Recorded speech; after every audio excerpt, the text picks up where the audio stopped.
vraiment un grand honneur de pouvoir présenter Litigante, l'ouverture de la semaine. J'étais venu il y a 5 ans ici, j'étais déjà accueilli formidablement, j'étais très heureux. Et là c'est comme revenir à la maison, mais avec un pas de plus. Je suis vraiment très heureux. Moi je suis beaucoup plus content de ce film parce qu'il me ressemble plus que le précédent. C'est un film où je vais vraiment chercher ce qui moi me touche le plus en espérant que ça touche autant les spectateurs.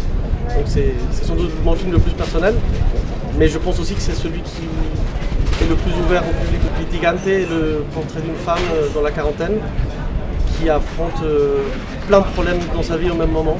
La maladie de sa mère qui a un cancer, le fait de devoir élever un enfant toute seule parce qu'elle est mère célibataire, un problème au travail, elle est accusée dans un scandale de corruption et qui rencontre l'amour en même temps. Et je pense que quand on est face à la possibilité de la mort de nos parents, on a besoin de changer. Et elle change, elle se trouve. Je pense que c'est un coming of age d'une femme de 40 ans. L'écriture des films est toujours difficile, en tout cas pour moi. Et je dirais que dans celui-là, la partie la plus dure était sans doute que je racontais quelque chose de très intime. Je racontais la maladie de ma propre mère, que je savais que j'allais faire jouer après. Et ça me bouleversait. Et du coup, j'ai beaucoup pleuré pendant l'écriture, mais après j'ai beaucoup pleuré pendant le tournage.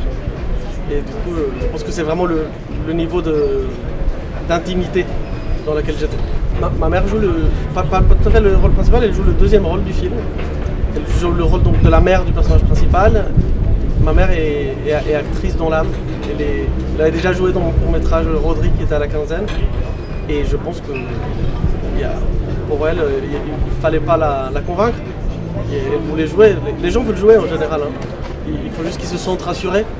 Et je pense qu'elle se sentait suffisamment rassurée parce qu'elle savait que j'allais la regarder avec amour. Moi, je dirais que jouer pour un acteur ou pour un acteur non professionnel est la même chose. On joue avec notre corps, on joue avec notre esprit. Après, je sais pas, moi j'ai l'habitude de travailler avec des acteurs non professionnels, donc j'ai pas de... Je vois juste la différence au post-synchro. Au post-synchro, les acteurs professionnels sont meilleurs parce qu'ils connaissent le processus. Sur le tournage, c'est pas différent.